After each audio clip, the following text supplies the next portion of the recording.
Hi guys, welcome back to a new video on the channel, and it's going to be another Darktable video. Yes it is, oh Darktable. Right, now everybody knows that I'm a moderate fan of certain aspects of Lightroom, and I'm a big fan of other aspects of Lightroom, and most everybody knows me as being a big fan of raw therapy. So today, in this Darktable video, I'm going to show you why I'm a big fan of Darktable, even though I'm not a very experienced driver of it. So, what we're going to do is we're going to process this raw file. It's a CR3 file of one of my mate Steve Kaluski's cameras, 1DX Mark III. And you can see over here in the image information, he shot it with a 500mm f4 plus a 1.4 teleconverter. He shot it at f7.1, so even though the lens is f4, sticking the teleconverter on it makes it f5.6. So at f7.1, he's only, because he has his camera like the same as me and most everybody else, set in 1/3 stop detents. So he's only stopped down 2/3 of a stop from fully open.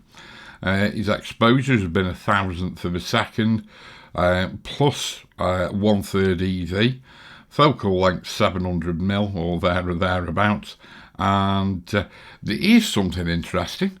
In the image information in Darktable, it actually reads the focus distance EXIF. Yes, it does.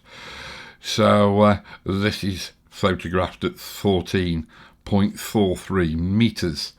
Yeah, ISO 5000. So, seeing as he's only 2/3 stop down, we know he's got limited depth of field. And if I head over to the darkroom, and there we go, and this is the shot that we're going to end up with. And we can just scrabble that over there. There's the start, there's the end. Okie dokie. So, what are we going to do? We've already got a snapshot. So I'm going to come back to original, and I'm just going to go compress history stack. And so we're back where we are. Now, if we look at the module for what's on with this image, we've got output color profile set to Pro Photo. We've got input color profile and working profile set to linear Pro Photo RGB. Orientations at default. We've also got chromatic aberrations, denoise profiled, demosaicing is set to RCD plus VNG4, highlight reconstructions at default, white balance is at camera. Okay, right, now then, this is interesting because if you remember back in the last video that I did, I was struggling to find a way of getting this white balance to fundamentally show up as camera. And of course, Todd, I did say in that video, I wonder if Todd knows how to do this. Todd Prior, tell you what, wow, what a genius. He always comes through for me. If we go to preferences and we come to processing, you can see that in a previous video, I told you to go and set auto apply pixel workflow defaults to scene referred. Okay, change that and change it to none.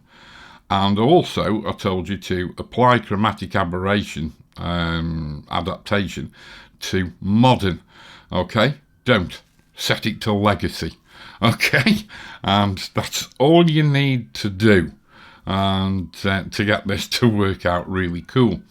And so there you go. And I was only recommending scene referred and modern because that's what it said in the documentation. And that seems to be the general rule of thumb for these settings, but this is what Todd told me to do, and wow, it doesn't half answer your prayers. So if I actually turn denoise off and chromatic aberration off, and then come back to compress history stack. This is sort of where we left this default on button or panel for the modules in the last video, but we couldn't actually set this up as a preset. Okay, so fundamentally, if you make those changes in preferences, then bring in a raw file, having made sure you've cleared off the previous processing data from it, this is what you'll end up with. So all we're going to do in this very first part of the video is just add a couple more things. And if I come over to this corrections tab, you can see we've got sharpen, astrophoto, denoise, retouch, liquify, haze removal. We've got chromatic aberration, so let's turn that on, and let's turn denoise on, profiled. Then we can come back to the what's on panel, and we can look at chromatic aberrations, open it up, and we can just see this is at the defaults. Just leave them at the defaults. You can always go and play around with the controls on an individual picture basis, but that'll do. Auto chromatic aberration correction, and what we can do is we can set that as a raw default, so it will always be on. Okay, when you bring a raw file in. Same for denoise. Again, make yourself a preset with it turned on. Just make sure to uncheck non-raw from the little list, like I've shown you how to do when you make presets in other videos. And so there we go.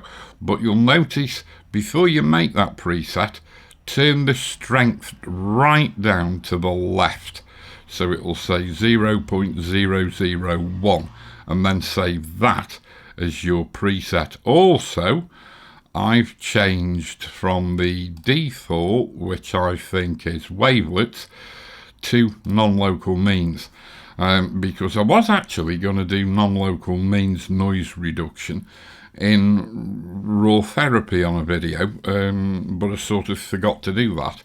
This is quite good, non-local means, so just set it at non-local means with a strength of 0.001, which is the minimum strength you can have. Okay, then go and make the preset for raw, and that'll just about do you. And with the legacy setting on the white balance, we can see that it will always come through as set white balance as shot. So there we go. I'm quite impressed with that.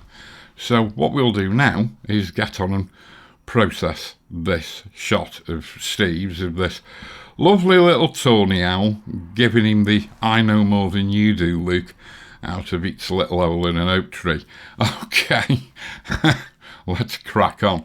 So the first thing is it needs to be cropped. Now, you know, you can add as many modules as you like to this always on view, this sort of default view.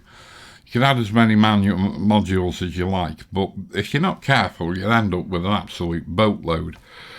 So fundamentally, what I try and do is just have the ones active that I'm always going to want active. It's a little bit like the mybase.pp3 file processing profile in raw therapy that I've shown you how to make. It's just stuff that you will always want access to. So this picture needs to be cropped, and cropping isn't always a tool that you'll want access to for every photo. So what we'll do is, where's the crop panel? Where's the crop thing gone? This is the thing I'm not used to. I don't know where anything is. So we'll turn crop on, and then of course if we come back to the on module, you can see crop is there. So we'll open it up and we'll have it at freehand, and all I'm going to do is pull this corner in, rather like that. Okay, bit like that, and then I'll pull that corner in. I've got it set to freehand. You could set it to keep the ratio of the image, and so there you go. Now you don't click or right click on anything, all you do is just close the module, and there is our cropped image. Alright, so now we need to start making some adjustments, don't we? The first thing I'm going to do is come to white balance, because I think it looks a little bit blue. So I might just warm the temperature up a little bit. Okay, rather like that. And that's looking a little bit, maybe a tad warm. 4868. So if I right click on there and I go 4700, and there we go. That's sort of cooled it down a bit, but it's got rid of the blue overall coolness of the image. All right, so then we come to say to ourselves, what do I actually want to do with this image? The first thing I want to do is make the owl look a little bit brighter, and so what I'm going to do is come to here, which is the what's the name of this panel, the base panel, and I'm going to turn on exposure, and come back to this panel here, and with the exposure I'm going to want to add a bit of brightness to the owl. Okay, but I don't want to apply the brightness all across the image. I want to apply some brightness to the image in certain areas, but I want to try and keep separate control of things, which is how I would work in Lightroom and Photoshop. So what we're going to do is open up exposure, and before you make any adjustment, I'm going to make a mask, and I'm going to come to parametric and drawn. I find I come to the parametric and drawn and then use either one or the other, but at least in parametric and drawn you've got the ability, should you need to actually use both together on the module that you're working with. Alright, so what I'm going to do is just get a brush, I think. No, I won't. I'll just get an oval, and we're just going to get this oval, and we are going to sort of plonk it around about there. Okay, and then I am going to shrink it down and bring it in from the top as well. Okay, so it's more like a bloody circle now, isn't it? And I'm just going to squeeze it in and make it a bit more oval, and something like that. Okay, and that will just about do. The feathering I'm going to bring in. Whoops-a-daisy. I'm working with a trackball here, so it's an absolute pain in the backside. There's a little control point right there, so I'm going to bring that in. Okay, rather like that. I don't really want a lot of feathering on it, and I'm just going to just check that by activating the mask preview. There it is, and what I'm going to do is just increase the feathering radius. That's a bit better, rather like that. Okay, and then I'm going to turn the mask preview off, and all we're going to do is, see, there's those many tools to it now, I've forgotten where the bloody exposure itself is. There it is, right at the top. And so we're just going to give him a little lift in exposure, rather like that, and that will do. So we will close that module down. Now this is the reason I persist with DarkTable over raw therapy, because yes, we've got masking on modules which we haven't got in raw therapy, but now we can also go and click on this little icon here and activate a new instance of the exposure module. Okay, and this is coming as exposure 3 because it's still counting the fact that I had 2 extra ones on the original image. And so what are we going to do with this one? We're going to come in to the parametric plus drawn masking again, and what I want to do is try and make this area around the hole in the tree just a little bit brighter.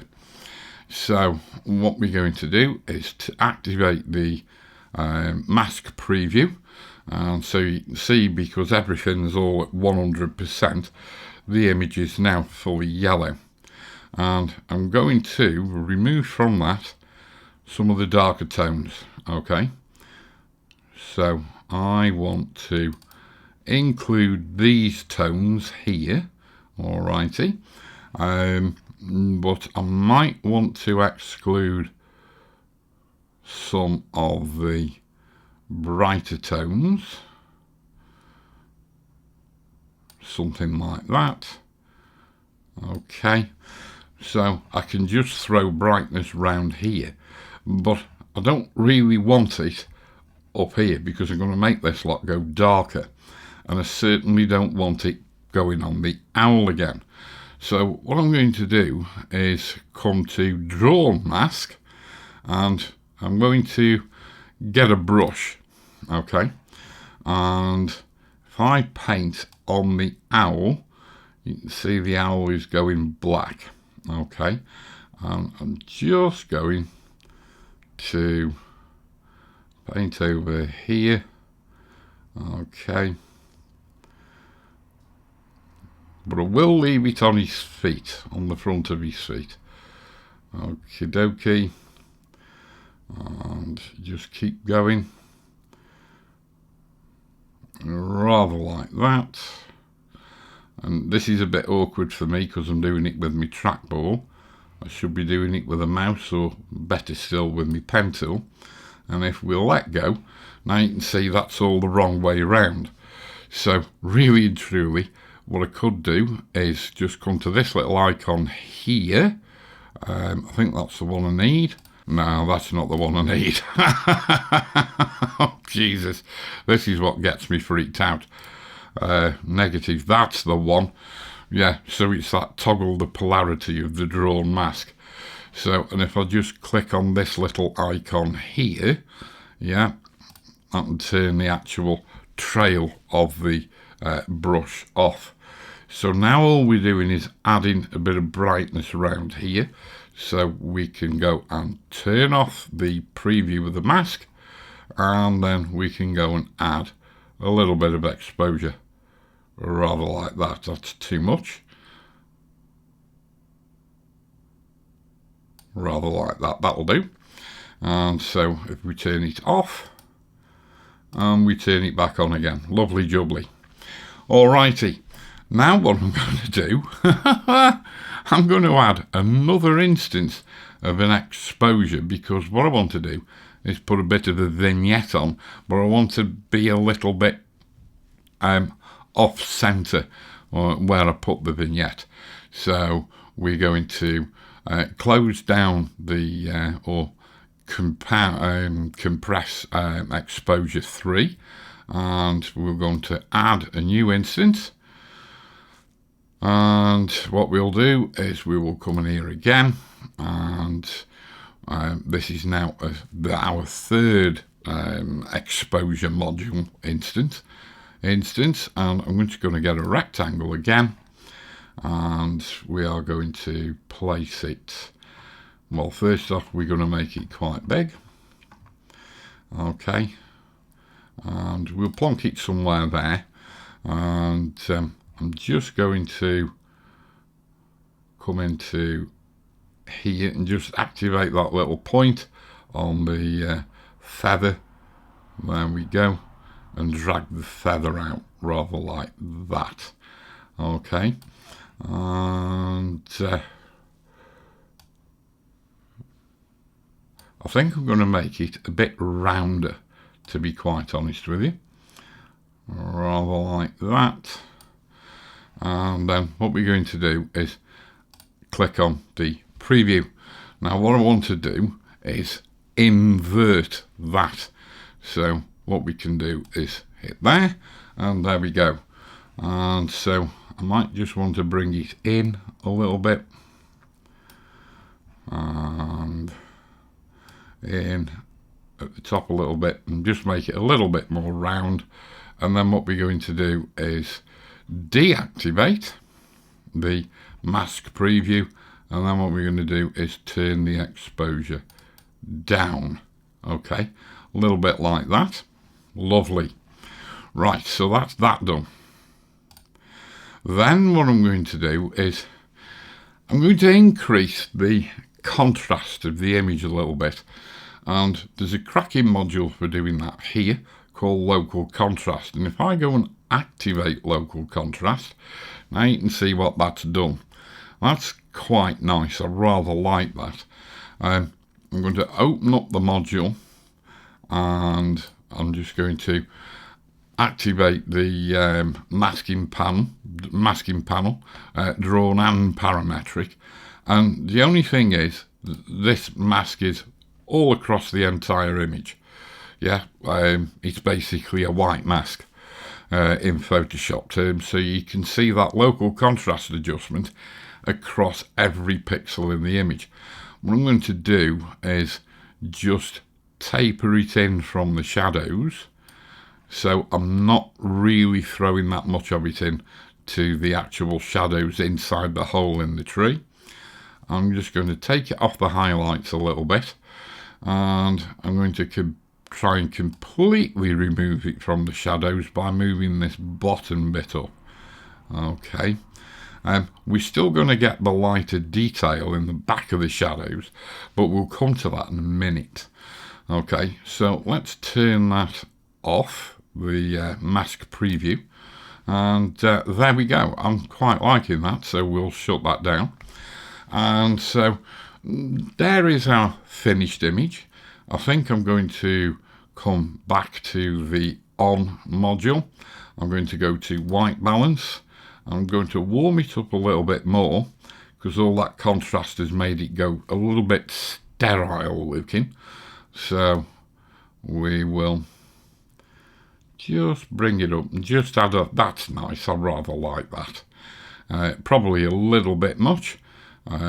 So we'll single click there. We've got 5,292 set on the slider. Let's make it around 5,000. Okay, and that's just made it look quite nice. Yes, I'm liking that. Do I like it as much as the previous version? I don't know. But the other thing we need to address is noise. So let's come into 100%, and let's just have a look. Have we got much in the way of noise? We've got a bit in the back of this hole here. So what we're going to do is we're going to come to Denoise Profiled, and let's just turn the module off for a minute, and let's have a look at the amount of noise that's sort of in there, processed into the image, and it's not all that bad. So we'll turn the module back on, and of course we can't see much in the way of noise reduction because we've got the strength set to its absolute rock bottom minimum, so it might as well not be on. So what we're going to do is just lift it up a little bit and see what happens. And we need to see this preserve shadows slider. What we need to do is we need to turn that down, and now look at how smooth that's gone in there. Super smooth with the non-local means. If we put that back to wavelets, which is its default, it looks somewhat more noisy. It could perhaps be said it looks a little bit more natural, but I'm going to switch that back to non-local means, which is the way I actually like it set. And where are we? Oh, that's non-local means auto. non-local means. Get off. There we go. That's better. And I'm just going to bring the strength down and then take up preserve shadows a little bit. And I think that looks all right. Let's now come out to a fit to screen view, because we know we've got the right level of noise reduction in these shadows here. But let's go and have a look at the distribution. And so, of course, if we come to the mask preview, the distribution is all across the entire image. Well, guess what? I don't want it in the highlights, and I don't want it in the shadows. So let's come back to the grey channel parametric, and let's grab the bottom left hand slider, which is the shadows slider, which is where I do want it. What did I say? I don't want it in my highlights. I don't want this noise reduction in my highlights. Did I say I don't want it in my shadows? I was talking rubbish. I do want it in my shadows. I don't want it in my highlights. So we'll bring these down rather like that. You can see the highlights coming out now. And let's just now grab this top slider and move it down. See, because I don't want a lot of the owl in it either. But there will be some noise in the out of focus bits of the owl. So now we are denoising all the shadows, the darker midtones, and then ramping it off to here, which is about what sort of 25-30%, no, 20-25% of the lower 25% of the actual tones in the image. And so let's go and click the preview off. Now let's go and have a look at the image itself at 100%. And just scrolling up on the old scroll wheel on the trackball. That's an acceptable level of noise. In fact, for me it's still too smooth, but I know everybody's obsessed with noise. So there you go. And we've got no noise in the darker out of focus parts of the owl. So the only thing we've got left to do is maybe add a little bit of sharpening. Now there is a where is it? Is it over here? No, is it here? Yes, diffuse and sharpen. This is quite an interesting module, this is, but I'm not going to cover this today. I'm just going to go back over to our base, and no, I'm not, correction, and we'll go and activate sharpening. We'll come back to here, which is the what's on module, and we'll open up the sharpening, and it's looking all right at its default, to be quite honest with you. But again, here's the thing: we don't want it trying to sharpen stuff that's out of focus. All right, and most of the out of focus stuff is quite dark, and we certainly don't want it trying to sharpen highlights either. So all we're going to do is come to the masking icon again, go and preview the mask, and I'm going to take it off the very darks. Remember those darks that we sort of denoised? They were in this area here, weren't they? So we don't want to be sharpening those. And so what we'll do is we'll do a ramp. Okay, rather like that. And really darken those shadows off. And then we'll do sort of a grey ramp there. So we are not sharpening from here to here. We're gradually increasing the sharpening up to this top slider here on the left. And then we're fully sharpening that range of tones there. And then it's fading off to the highlights. And we're just going to pull the highlights down a little bit. And so there you go. So this is no sharpening, gradual sharpening, full sharpening, gradual sharpening, no sharpening. Okay, and so bump, turn off the preview, and there we go.